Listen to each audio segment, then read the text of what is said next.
gets me every time.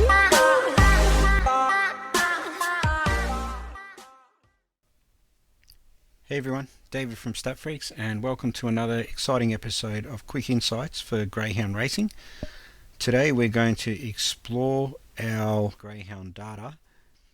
Starting off, you want to visit our website. We have under the blog section how-to guides.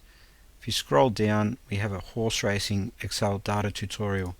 So we're going to follow the same concept and the same video approach that we've done for horse racing, but we're going to use the Greyhound data as sample data today to go through a quick introduction to Excel, how to copy the data, sort it, filter it, conditional format, color code the data, and some formula basics, and then adding in some results and a quick conclusion. So to start off with the data, what you want to be doing is logging in, and under your membership we have available the data files for each meeting, which is called the track name, date and data. We're going to work with today the all data SFR file, and basically use this file on our website in addition with the release of this video for the sample. So clicking on the data file in our members area, it will download a CSV file, and then opening that file up, I'll just open up one I've saved earlier. I've converted it to Excel, but basically where we're at here now is we've got the raw data, but as you can see, if you scroll down with your mouse, every single meeting that we've covered, not all meetings that are on, only the ones that we cover are in this file. So what we want to do is we now want to go through the process of filtering and understanding the data. So the first thing I like to do before working is click on the arrow in the top right here, which basically clicking on it selects all the data, and then we want to scroll over to the format function over here, and I want to auto fit column width, and that basically nicely formats everything here with all the columns, so there's no cut off data hiding, and that's once again clicking on the arrow up here, that little function there selects everything, format, auto fit column width, and I've got all that selected. The next thing I want to do is, I actually don't want to touch the original data that came in the file. I want to clone the worksheet so I can work on my own, knowing that if I do stuff something up, I can go back to the original one. So right clicking on that, on the bottom tab down here, the worksheet, I can click move or copy. Now you want to click here and it says create copy. You don't want to move it, you want to create it, and make sure you've got the book that you've got open, the Excel file, selected, and then click OK, and it creates another one which has the number 2 or 3 here. So you can see now they're both the same. So I might, to rename these worksheets down the bottom, you can just double click on them and it'll highlight. I might say that's the original, and then this might be my work 1. So now original, work 1. So I'm ready to go to modify this worksheet.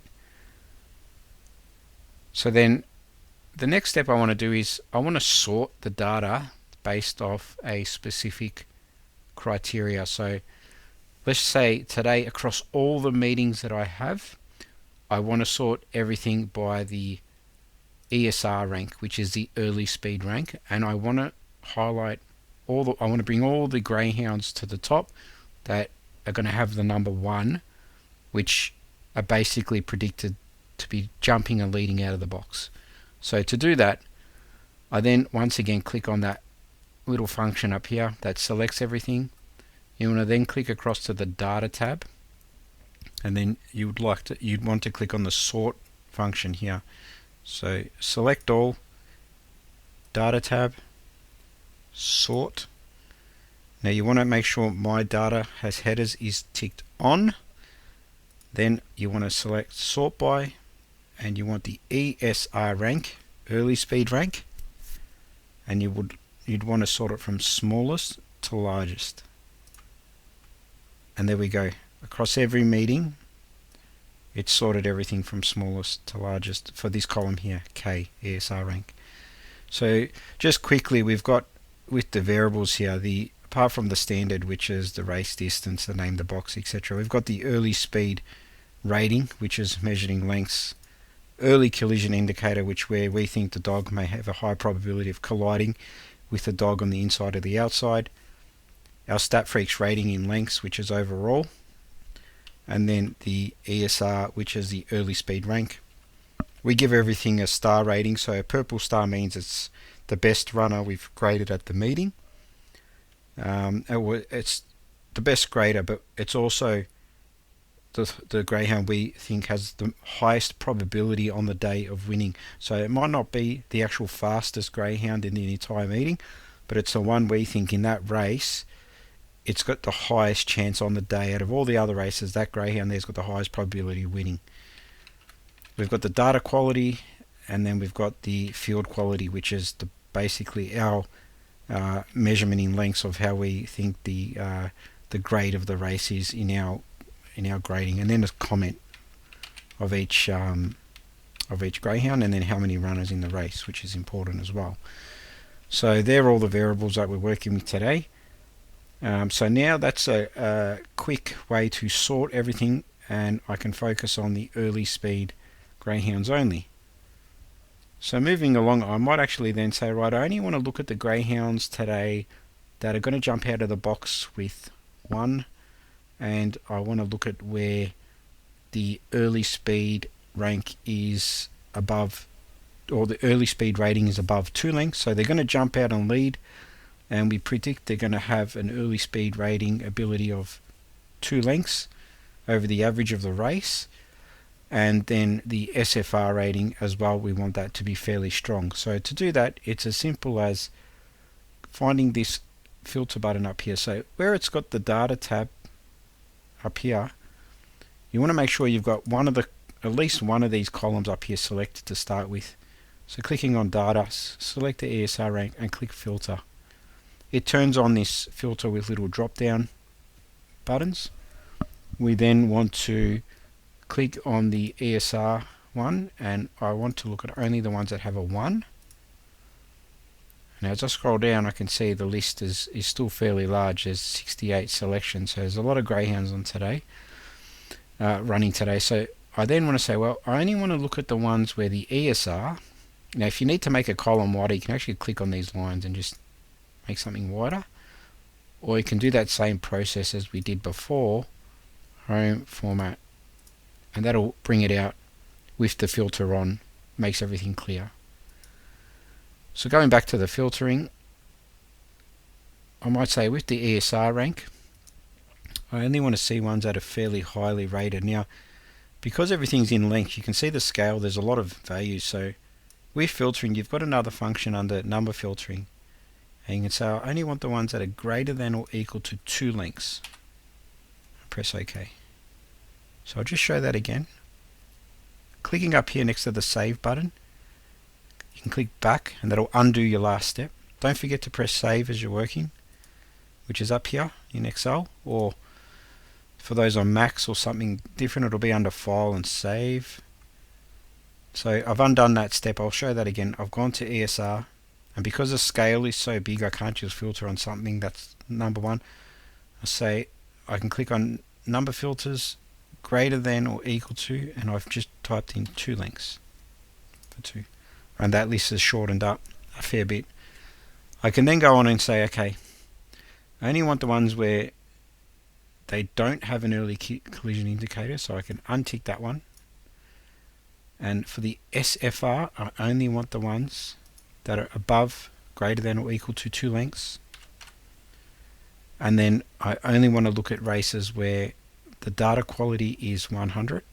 So as I say, I'm just going through the top filtering, and then I only want where there's runners of 8 in the race. And then what I've done today is now I've basically narrowed across all the data, and I've basically highlighted the greyhounds that have fit that criteria, which is basically ESR rank greater than 2 lengths, early collision off, so they're chance they won't collide. The SFR greater than 2 lengths.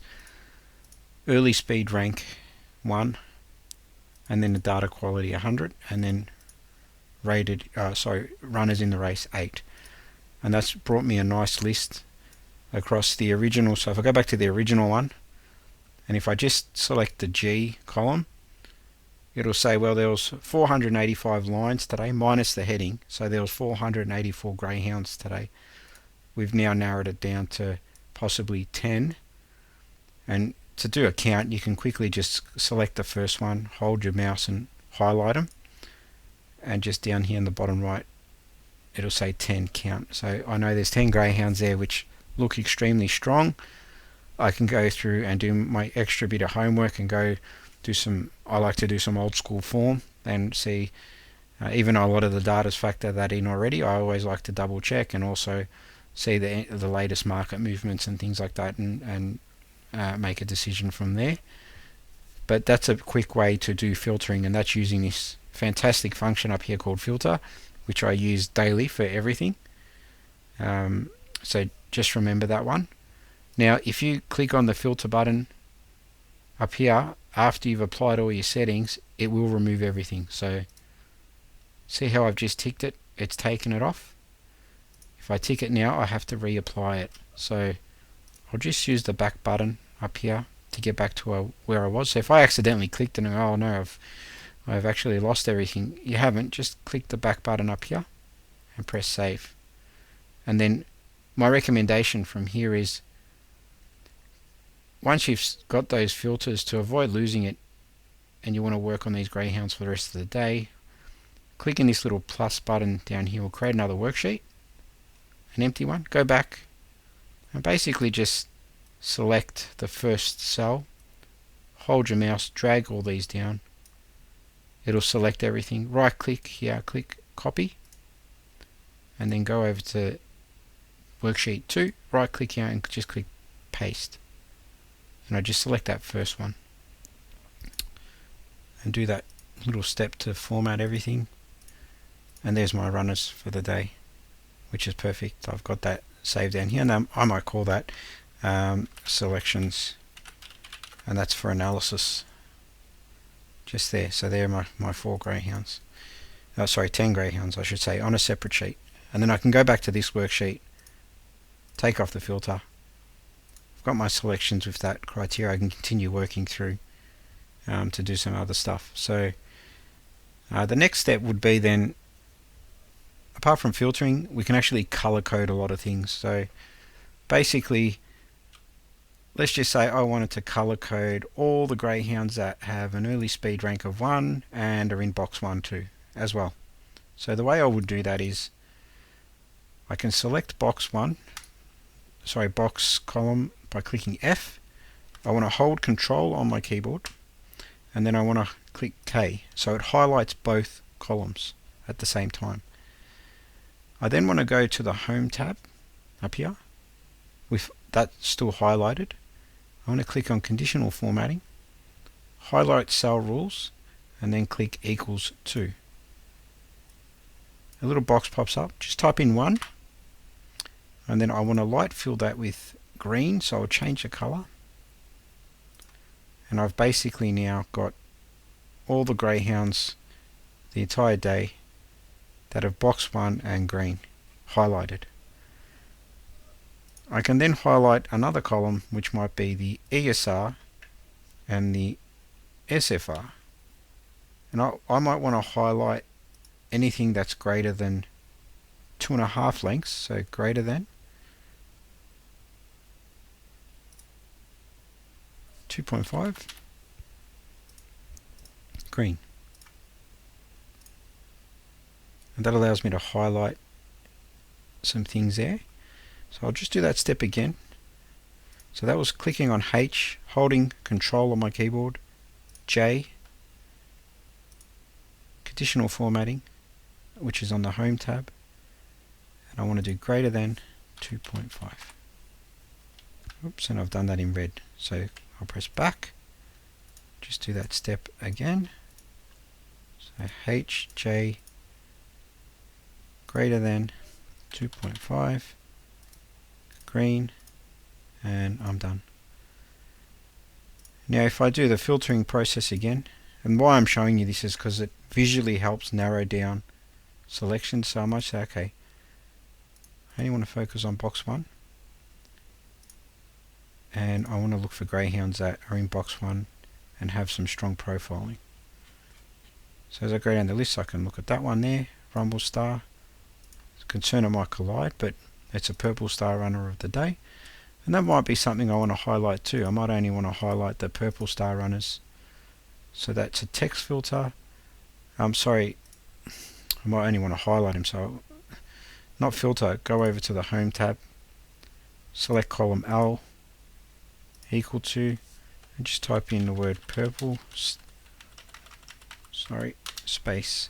I'll do that again, I clicked the wrong button. So highlight and equal to purple space STAR, and I want to highlight that green. And I can see some strong profiles there for greyhounds where it's basically the more green the better at the moment. So that's a real powerful way to use conditional formatting. But I do want to show you an extra step in this video, which I didn't show in the horse racing one. So what I'll do is I'll save this worksheet, because this is using filtering, which conditional formatting, which I've typed in. But I will make another copy of the original, and we'll call this one work 2. Now I'd like to show you some conditional formatting where it's actually based around the entire spectrum of all the numbers available, which is pretty cool. The way to do that is you select the column you want. So I will select ESR, the entire column, click on the home, click on conditional formatting. We've got these extra ones, which is data bars and color scales. So basically I generally don't use the data bars because it does from left to right. I use the color scales, and what this will do is it'll highlight all the colors based off a scaling system in Excel. And the reason why it's quite cool is because if I use the first one, which highlights the higher the color, the higher the number, the greener it is, and then I do the same step on the SFR column, I can quickly then see, if I have a quick scroll, where there's a green and a green, which is actually quite powerful, because if I sort this entire field by the highest SFR, which is generally the faster greyhounds, so SFR I'm sorting, but I want to do this time largest to smallest. Now you can see it's got all the headings, because each race there's always a heading. Once the files combine, you can actually just either remove them out and sort again, or just unfilter them by clicking here and just take out that SFR. Now you can see here, these are the highest greyhounds with the highest rating, so generally the faster greyhounds on the day. But then you can also see how quickly they're going to jump out in lengths, and where there may be huge advantage. And that's fairly important, because like as you go down the list, you can see some greyhounds in there that would jump out exceptionally well, but not be so great across the rest of the field. Well, that one's not too bad, but you know, as you go down the list, I'll just see if there's any down here. You've got some, it's going to jump out fairly well, but fairly low rated across the SFR speed, which is the combined rating. So that is a quick way how to actually do that process, and that's using the color scales, which is, you know, it's actually really cool. And if you use it on a rank, for example, because there's only ever 1 to 8, it works quite well as well. You just need to do it the opposite way if you want to keep the best greyhounds at the top. So clicking on that second one, where the first one will show the lower the number, the second one's the higher the number, the greener it is, and then you start to really get a lot of green for runners up here especially, which is quite great. So that's something to keep in mind. That's these two areas here. I'm using color scales today. There's a lot more, but I just used the first two. So moving on, we will look at creating a formula. So I'll save that one as work 2, and then I'll move over to a copy here called work 3. You can basically move these worksheets around as you're going. Work 3, and I want to create my own rating here.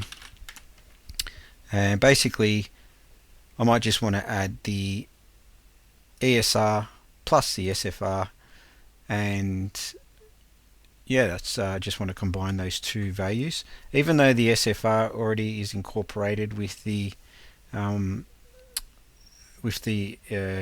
ESR, for this example today we're just going to do that as an exercise. So basically press equals on your keyboard, and then go across to find, for that line that you're working on, which is line 2, click the ESR, and then on the calculator, like you do when you want to add something here, just press the plus and then click the SFR, and then that'll pop that value right in there.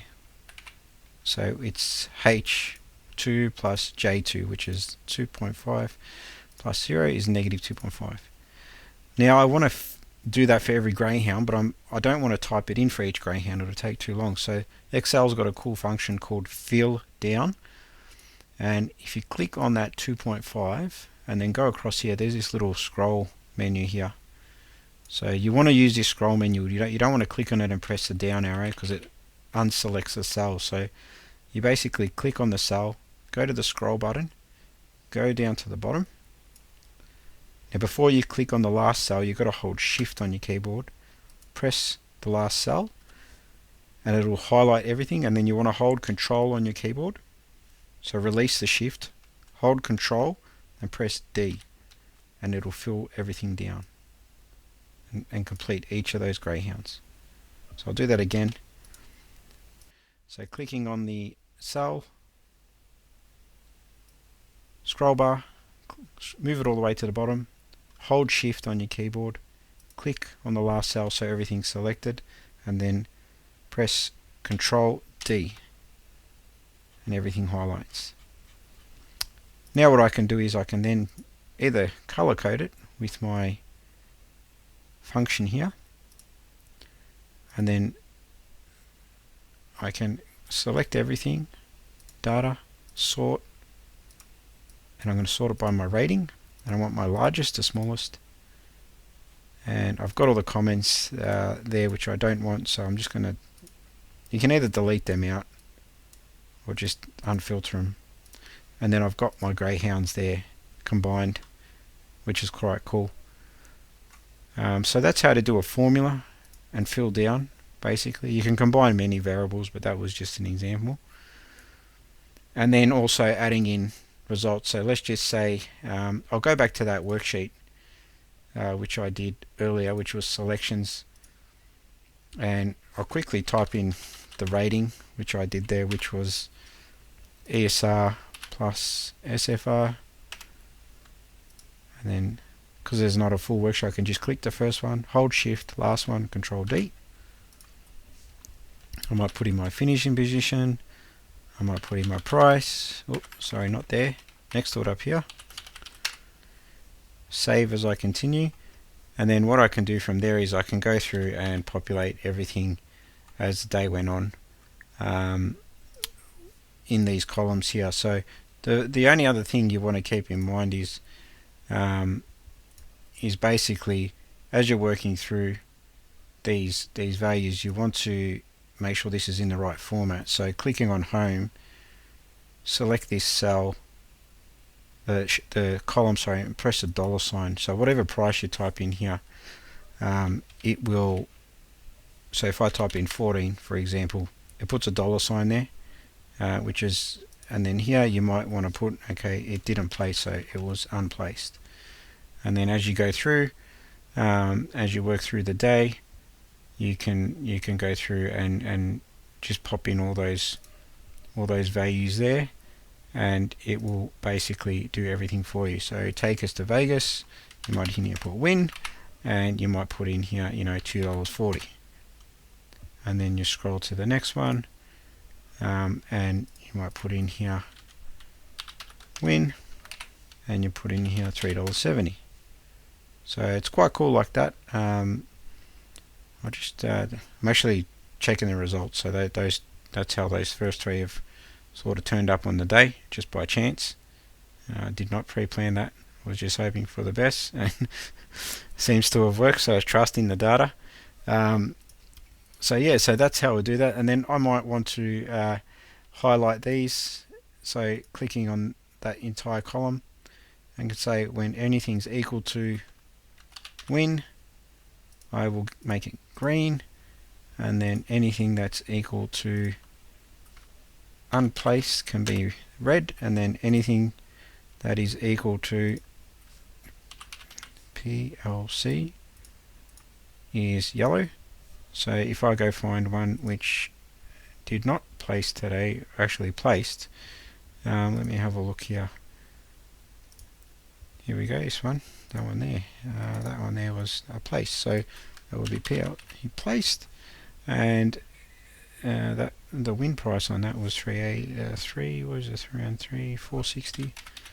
on the tote, and that was 250 on the place. So you can change that to win and then place, and you get the idea. So it's pretty cool of how it all goes together with Excel. There's a lot of functionality and flexibility with Excel, which is great. So there are a lot of functions, and it just it continues on and on. So without going into too much